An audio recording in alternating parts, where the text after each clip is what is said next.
yakba kabar gembira tersebut. Nekun le Suwaibah. Wahai Abu Lahab, Muhammad kalahe, bahagia hati Pak Lung dengar. Dikarenakan Lung bahagia hati, Suwaibah Lung pemerdeka. Dikarenakan berat hati Lung bahagia sampo-sampo Suwaibah lah mindong Lung pemerdeka, maka di setiap hari Senin Allah ringankan adik Abu Lahab. Hadirin yang berbahagia, yang Abu Lahab duk nang krai urung duk nang paleh urung mandang Nabi rahmat ya Allah, karena berbahagia sesaat mendengar Nabi Muhammad kalahi. Cuma pakiban dengan urung rana, pakiban dengan lunduan, pakiban dengan katanya nyoba Bandung. Apabila seumur hidup katanya pemulia orang lahir Nabi Muhammad, maka sungguh yakinkanlah katanya Bandung akan merdeka daripada api neraka. Tumaknya karena pertama Allah dalam neraka.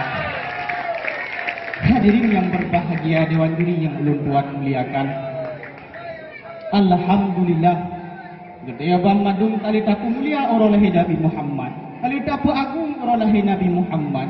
Ia merupakan sebuah perbuatan yang sangat mulia menyudah pandang dengan kacamata agama. Akan tetapi tunggu-tunggu sekalian, le golongan-golongan di luar sini, yang golongan tersebut abah lebih tajam daripada sikil, awaknya ni digit pegah. Orang-orang yang duba majlis maulid adalah sesat, awaknya ni pegah maulidnya binah dalalah, maulidnya sumber kesyirikan, maulidnya sumber kekafiran. Le golongan-golongan di luar sini yang berkata sedemikian rupa, hadirin benar itu. Ini adalah golongan-golongan yang haituah masalah kaidah fikah, haituah masalah takhrij hadis, haituah masalah mustalah hadis.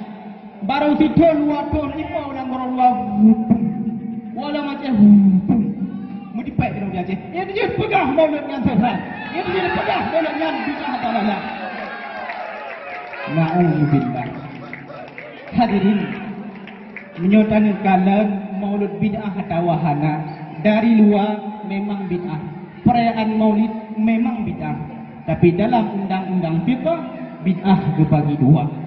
Yang pertama bid'ah hasanah, bid'ah yang dianjurkan oleh syara' untuk kubur.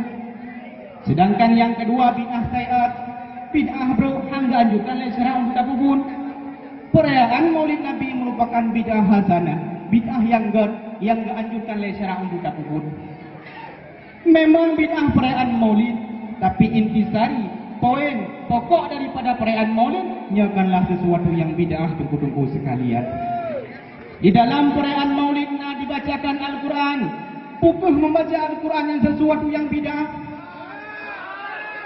Di dalam perayaan maulid yang saling makan bersama, nyodikun le menteri luar negeri candlelight dinner, maju bersama-sama. Hadirin, Nabi Ibrahim menjadi Khalilullah dikarenakan dua perkara. Yang pertama dikarenakan Nabi Ibrahim selalu memprioritaskan perintah Allah dibandingkan perintah selain Allah. Yang kedua, Nabi Ibrahim hantam kepajuku tidak. Bila mana Nabi Ibrahim kadu putar kota Mekah, Nabi Ibrahim duit kota Mekah, dia minta umat Islam 4 umat yang dalam dihebu. Jina katanya tengah tati adani suri toladan Nabi Ibrahim. Bahkan Nabi katanya sendiri pun Nabi Muhammad hantam kepajuku tidak. Apakah ini sesuatu yang bid'ah? Di dalam perayaan maulid katanya saling kita bagikan makanan. Bukan membagikan makanan yang sesuatu yang bid'ah. Nabi bersabda, wa'timus ta'am, beri dan bagilah makanan. Di dalam perayaan maulid kita saling kita sambung tali persaudaraan. Bukan kita sambung tali persaudaraan yang sesuatu yang bid'ah. Nabi bersabda, wasilul arham, sambunglah tali persaudaraan.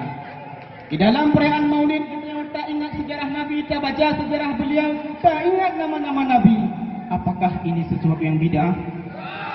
Bukankah dalam sebuah hadis At-Tailani, di dalam musnadnya tertera di dalam kitab Al-Kautsar, Nabi bersabda, zikrul anbiya minal ibadah, zikrus salihin minal kafarah, zikrul maut minas sadaqah.